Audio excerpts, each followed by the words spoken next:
Em Contato, com o Dr. Charles Stanley, compartilhando o Evangelho em todo o mundo. In my lifetime, I did not come to know the Lord until I was 43 years old. So I had an entire childhood and adulthood apart from the Lord, knowing of God, but not knowing Christ, not having a relationship with Jesus. When I met my husband, we had both had 3 children. We got married about 14 years ago, and we just felt like, you know what, we really want to have a child together. We had 4 miscarriages. I had health problems. We have different things that prohibited us from having a child. I opened up Genesis and I started praying on Abraham and Sarah. That was what really opened up my heart. And I said, you know what? God bless them. And I prayed on that and prayed on it. And then we got the news that we were expecting on the 5th attempt, and everything looked wonderful. When Anthony was born, we were overjoyed. It was such a sense of shock because after having all the miscarriages, I got to hear him cry. I got to see his face. I mean, God just gave us this beautiful little boy, and he was more than I ever could have pictured or imagined, and he hit every milestone. We had no idea there would be anything other than just total bliss with this baby. And we just thought everything that we went through up to that point was worth it. After he passed his first birthday, he was talking and everything was great. He was about 14 months old and he had a fever. They put him in the hospital and they ran some tests. They thought he had sepsis. So we were really, really scared at that point. He made it through all that. And then we watched him go from speaking about a dozen words to losing his speech. He was not able to do a lot of the basic things that he was doing before. I mean, he wasn't playing with toys in a correct way. He was starting to do odd things. His mouth actually started to look like it was frozen. We didn't know what was going to happen. We didn't know if he was going to be like this for years. He was diagnosed with autism, and shortly after that, ADHD and auditory processing disorder. The apraxia of speech, the brain-mouth connection isn't working right. He was nonverbal for 4 years, so in his daily life, he basically was not able to communicate any of his needs, so we had a lot of difficulty. We tried to teach him sign language, but that didn't work because he wasn't able to articulate words, and he wasn't able to do the hand motions either. So I just felt like God was placing a burden on my heart to go back to school to equip myself to get a handle on the special education aspects for Anthony. The skills necessary to teach that, I had to obtain them. There's so many times I think like I'm failing, I'm not doing what I need to do, this is so hard, or sometimes teaching my son, it's difficult because he's having some difficulty with things that I need to spend more time on, and we need to stop everything else and focus on that. The auditory processing causes him to reverse his instructions. So a lot of times you spend repeating what you're trying to teach him along with physical guidance. Like if you show him how to write something out or you show him what you're trying to teach him, then that works out a lot better than verbal instruction. There are so many things that from my story, I hope I can help other people because there's a lot of things that I went through that I think a lot of other people have also experienced. And we think something's too small to bother asking God about, but every little detail of your life you should be checking with Him on. So don't only pray in the dark times, but pray when things are going good. Pray to thank Him, pray to worship Him. There's a lesson that I learned from Dr. Charles Stanley. Your closest answer is only 18 inches from the solution, which is the distance from your knees to the floor. To drop to your knees in prayer is always the answer to any of the problems that you're going to come across in life. My prayer for Anthony is that he will use everything that God's giving him in his life to honor Him and to follow Jesus and to know the Lord.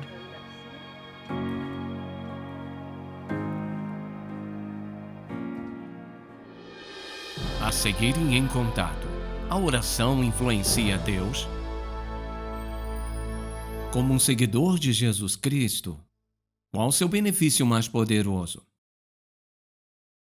Qual o seu maior privilégio? E qual é o mais prático presente que Deus deu a você?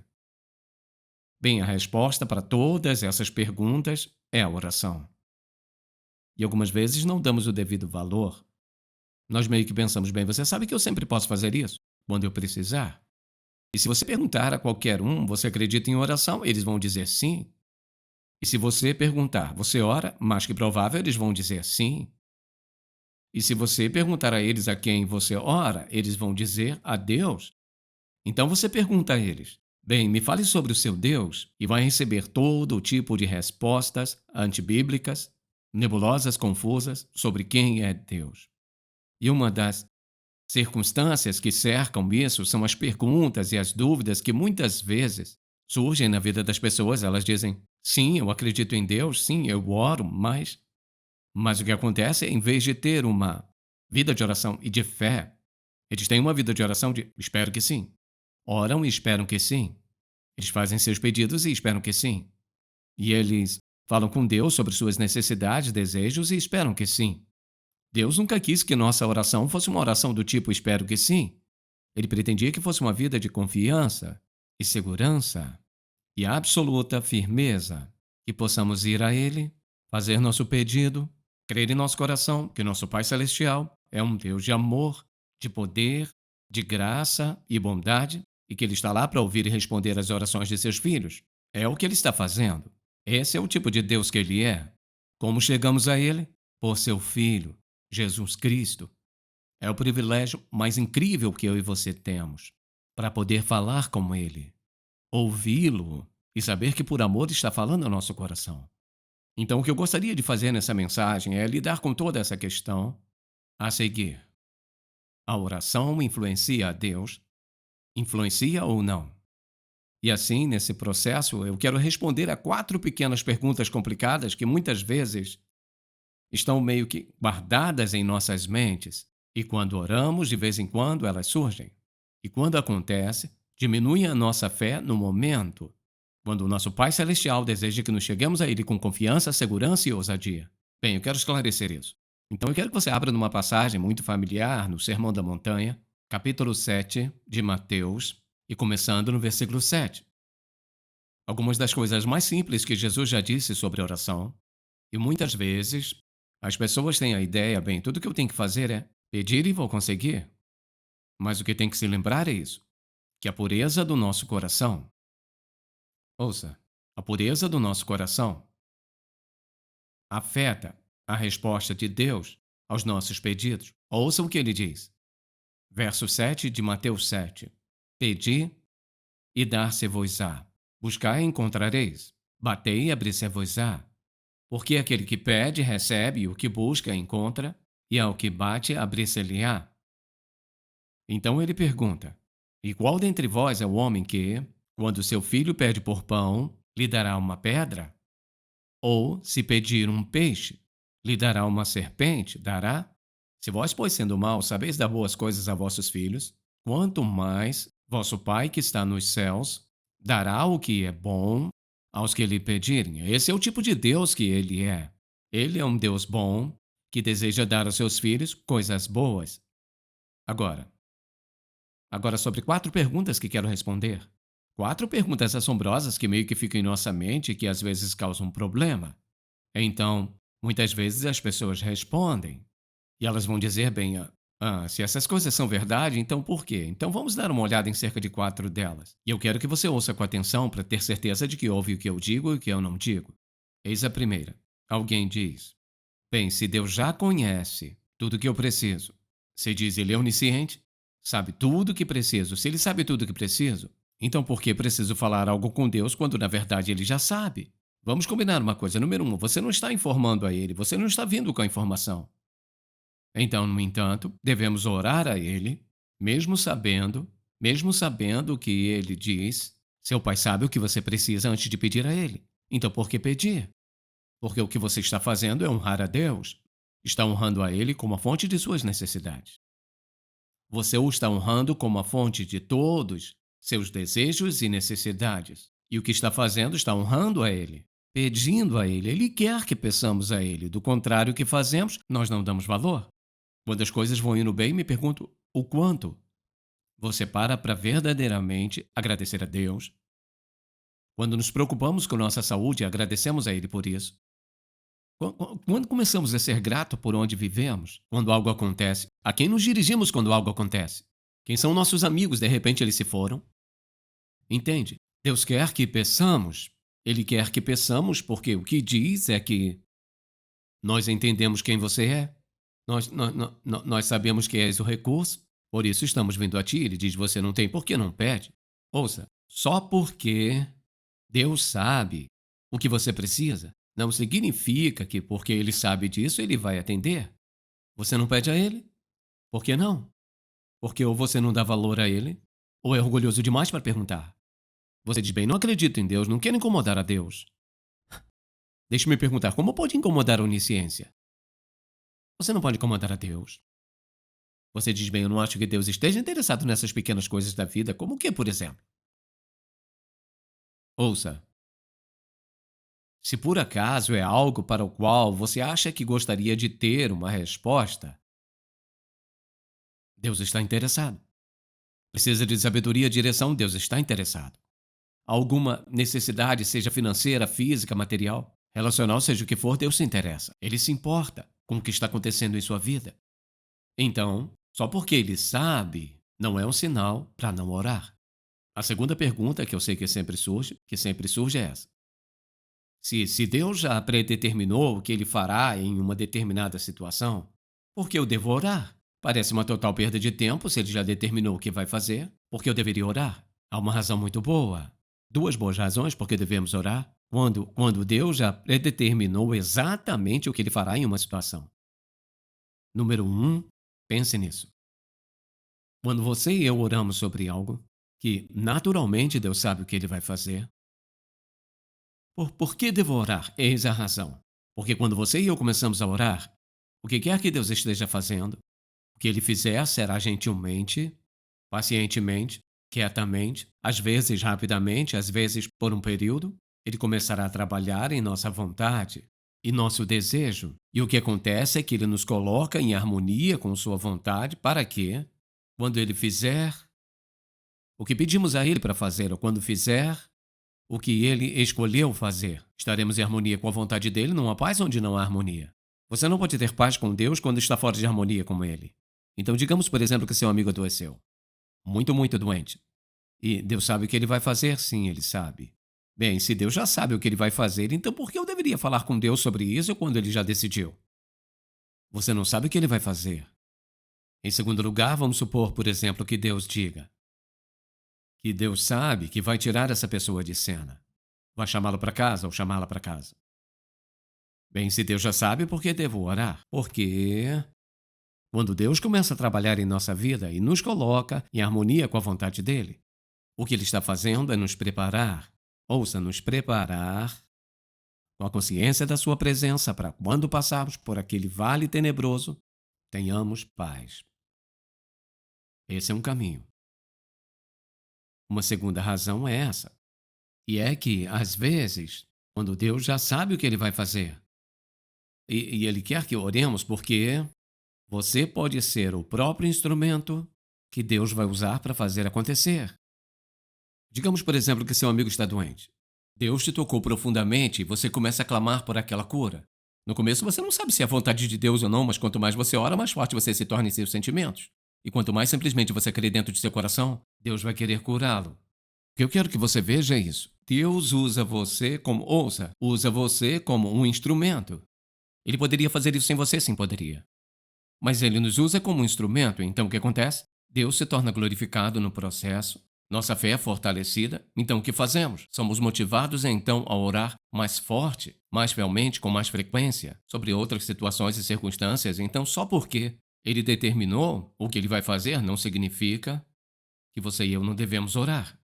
Porque ele quer, ouça, Deus trabalha em cooperação conosco, isto é, muitas coisas ele faz através de nós, muitas coisas poderia fazer sem nós, por exemplo. Ele poderia levar o evangelho para o mundo inteiro sem nenhum de nós. Mas ele é escolhido através da pregação do evangelho, o canto do evangelho, a palavra escrita, ou o que seja. Essa é a maneira escolhida por ele para levar as pessoas a um conhecimento ao Salvador de Jesus Cristo. Então, oração tem esse incrível aspecto que acho que nós muitas vezes esquecemos. Então, a outra pergunta que muitas vezes surge é essa. E é o sucesso, ouça, o sucesso dos decretos eternos de Deus depende das nossas orações. Mas o que é decreto eterno de Deus? Simplesmente isso. Os planos de Deus que ele, antes da criação, determinou realizar independentemente. Ou seja, há coisas que Deus vai fazer, não importa o quê. Ore ou não ore, ele vai fazer. E assim pensamos em alguns dos seus decretos, por exemplo. Ele escolheu Abraão, Isaque, Jacó, seus 12 filhos, a nação de Israel. Deus os escolheu como seu povo escolhido. E ele disse: Eis o que eu vou fazer. E, meu amigo, não faz nenhuma diferença o que acontece nesse mundo, e quantos conselhos se reúnem, em quantas guerras acontecendo, não faz diferença. Quando Deus decreta algo, ele vai fazer acontecer. E, portanto, nossas orações não têm absolutamente nenhum efeito sobre aquelas coisas que Deus predeterminou que ele fará incondicionalmente. Algumas coisas que são condicionadas, por exemplo, ele diz: se o meu povo que se chama pelo meu nome se humilhar e orar. Então ele diz: se arrependa dos pecados, ele diz: então ouvirei do céu e curarei a terra deles. Está condicionado a quê? Se eles orarem. Mas há algumas coisas que Deus diz: isso é o que vai acontecer, não tem mais, não tem si, nenhuma oração terá efeito nisso. Então, Deus é influenciado em seus decretos pela oração? Certamente não. Não tem absolutamente nenhum efeito sobre eles. Há coisas que ele vai fazer, não importa o quê. Mas não é aí que mora o problema. Porque, veja, suponha, em outras palavras, se não orarmos sobre aquelas coisas que Deus decretou, aquelas coisas que ele predeterminou há muito tempo, nada podemos fazer. Mas você e eu somos responsáveis por nossas vidas. E se nós não orarmos, quais são as consequências? Se não orarmos sobre nossa vida, haverá consequências. Caímos no pecado, ficamos desanimados, deprimidos, nos tornamos infrutíferos, estéreis, nossa vida não importa como deveria. Por quê? Porque, oração é o que nos mantém conectados. Ou seja, a oração é como uma linha de energia. E onde há oração, há poder, e onde não há oração, não há poder. E você fica se perguntando: bem, por que eu continuo caindo em pecado? Por que não posso fazer isso? E por que meus sermões não são eficazes? E por que meus testemunhos não são eficazes? Por que não entendo isso? Por que não entendo aquilo? Por que... Vou te fazer uma simples pergunta. Quanto tempo você gasta diante do Pai buscando sabedoria, orientação e direção e o poder dele em sua vida, suas revelações em sua palavra e a força para fazer o que você sabe que Deus quer que você faça? Essa é a linha de energia. Você a corta, você tem um problema. O que estou falando são aquelas coisas que causam curto-circuito na linha de energia. Duvidamos, bem, se Deus já sabe por que devorar, bem, se ele já está determinado, que diferença faz? Faz toda a diferença no mundo porque somos responsáveis por nossa própria vida, por nossas próprias ações e pela falta de ações na vida. E quando você se conecta a ele, em sua vida de oração, isso se torna o coração e a essência do que está acontecendo em você. Sabe o que vai acontecer? Você vai ter paz, alegria, contentamento e, ouça, Deus vai começar a usar você na vida das pessoas. Você diz: bem, eu quero ser usado por Deus. Então comece a orar. Agora, não ore assim, não ore: ó Deus, por favor, me use. Você deve orar assim, tá me ouvindo? Diz amém. Eis como deve orar: Deus, me capacite para ser usado. Sabe o que ele vai fazer? Te desgastar. Fique apto para ser usado e ele vai trabalhar na sua vida. Então você tem uma escolha. Você pode viver sua vida com egoísmo, para si mesmo, suas próprias coisas. Olhe anos atrás e pense: o que houve? A Bíblia fala sobre Deus enxugando todas as lágrimas. Você sabe o que Deus vai nos fazer chorar no céu? Não posso provar isso, naturalmente. Ninguém sabe exatamente o que vai acontecer. Mas eu tenho uma pequena suspeita, um vislumbre do que poderíamos ter feito. Quem poderíamos ter sido? O que poderíamos ter realizado? Como teríamos impactado a vida de outras pessoas? E não fizemos. Quando penso em algo que nos deveria fazer chorar no julgamento, mesmo que seja de recompensas, seria isso. Agora, uma última pergunta. A nossa oração muda a mente de Deus? Então, quero que abra numa passagem da Escritura, o capítulo 32 de Êxodo. Capítulo 32 de Êxodo. Eis o que está acontecendo. Moisés esteve no Monte Sinai e ele recebeu os 10 mandamentos e Deus estava vendo o que estava acontecendo e eis o que o Senhor disse a ele. Ele disse: eles se corromperam. E o versículo 9 do capítulo 32 diz: o Senhor disse a Moisés: tenho visto esse povo, eis que é um povo obstinado. Agora, pois, deixe-me em paz para que a minha ira não se acenda contra eles e eu os destrua e farei de ti uma grande nação. Então Moisés clama a Deus e eis o que ele diz. Ele diz, agora, por que sua raiva queima assim? Tu os tiraste do Egito com mão poderosa. Por que vai deixar os egípcios dizerem que o Deus deles apenas os trouxe lá para matá-los no deserto? Afaste-se de sua raiva e mude de ideia em fazer mal ao seu povo. Lembre-se de Abraão, Isaque, Jacó e assim por diante. Então a Bíblia diz no versículo 14, então o Senhor mudou de ideia sobre o mal que disse que faria ao seu povo. Agora, isso significa que você e eu podemos ir a Deus quando Deus decidir que vai fazer algo e mudar a mente de Deus? Não, pense nisso agora. Pense nisso. Deus, quem colocou o fardo do povo de Deus no coração de Moisés? Foi Deus. Por que ele fez isso? Porque ele viu a corrupção no coração deles. Ele sabia o que estava acontecendo. Eles estão lá embaixo tendo essa grande festa com esse bezerro de ouro, adorando um bezerro de ouro que não os tirou da escravidão egípcia. Então, aqui está Deus dizendo, eu vou puni-los. E Moisés clamando e dizendo, por favor, mude de ideia, não faça isso. E o que acontece? Deus toca o coração de Moisés. Moisés tem essa incrível compaixão pela nação de Israel. Ele clama a Deus, por favor, dê uma nova chance. Deus diz, tudo bem. Então, Deus muda de ideia agora. Agora ouça com atenção. Está ouvindo? Diga amém. As 3 coisas que nunca muda com Deus. Seu caráter, seus propósitos e suas promessas. Isso nunca muda. Então, quando pensamos em Deus mudando de ideia, Ele não pode mudar de ideia sobre nos amar incondicionalmente. Ele não pode mudar de ideia sobre qualquer coisa que tenha a ver com seu caráter, seus propósitos ou suas promessas. Não pode mudar, Ele é o Deus imutável. Então, quando a Bíblia diz que Ele mudou, veja o que aconteceu. Então ele disse, ok, Moisés, eu ouço o que está dizendo. Então, Moisés desce do monte e ele encontra tudo isso acontecendo. Então, o que ele faz? Ele crava neles uma mensagem de juízo. E ele queima o bezerro de ouro, ele o esmaga, espalha em toda a água e depois os faz beber. Então ele chama aqueles do lado dele e ele diz, vocês que vão ficar do meu lado, tribo de Levi, então ele diz, puxe sua espada. Espere um minuto, estava clamando a Deus para que Deus não fizesse algo assim. E mataram 3.000 deles. Deus conhecia a condição do povo. Ele colocou no coração de Moisés esse incrível encargo de orar por eles. Deus sabe o que ele vai fazer, sim, ele sabe. Agora o que acontece? Moisés e sua compaixão por eles, em sua paixão por eles, e seu amor por eles, vê como eles estão se corrompendo. E eles matam 3.000 deles. Às vezes você e eu vamos a Deus e pedimos a Ele para fazer isso, aquilo outro, sabe o que vamos descobrir? Deus sabe o tempo todo o que é o melhor. Então, enquanto ouvi a oração dele, porque Ele é um Deus de graça, Ele honrou o pedido de Moisés como intercessor. Mas no final das contas, Deus cumpriu sua vontade. E isso é quando Ele destrói aqueles que corrompiam o povo. Você e eu podemos orar e persuadir a Deus a mudar de ideia sobre as coisas. Não tente isso. Essa não é a questão. A questão é, ouça, o que quer que Deus escolha fazer, Ele vai fazer. Nossas orações têm algum efeito? Sim, elas têm.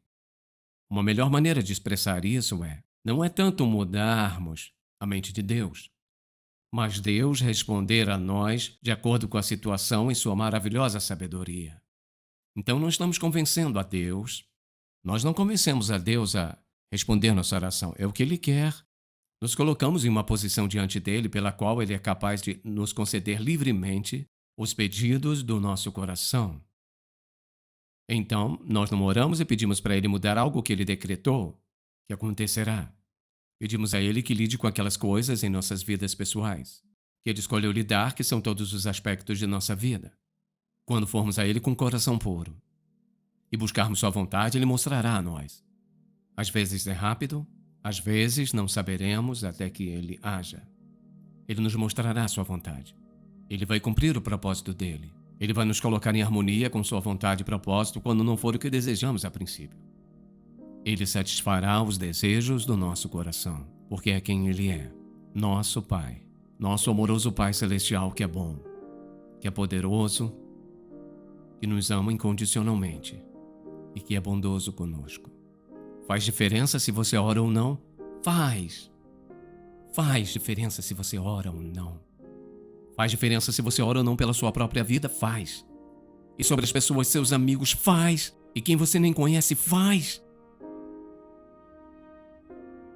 Porque é assim que Deus nos ama. Ele está disposto a te usar para impactar a vida de outra pessoa. Agora veja isso. Porque, mais que provavelmente, antes de você confiar em Jesus Cristo como seu salvador pessoal, sabe o que Deus estava fazendo? Respondendo às orações de uma pessoa ou de várias pessoas que estão orando para que você seja salvo. Essa é a graça de Deus. Se você foi abençoado pelo programa de hoje, por favor, visite-nos em intouch.org. Em Contato, levando pessoas do mundo inteiro a um relacionamento crescente com Jesus Cristo e fortalecendo a igreja local. Este programa é patrocinado pelo Ministério Em Contato e sua produção é possível pela graça de Deus, suas orações e ofertas de parceiros fiéis.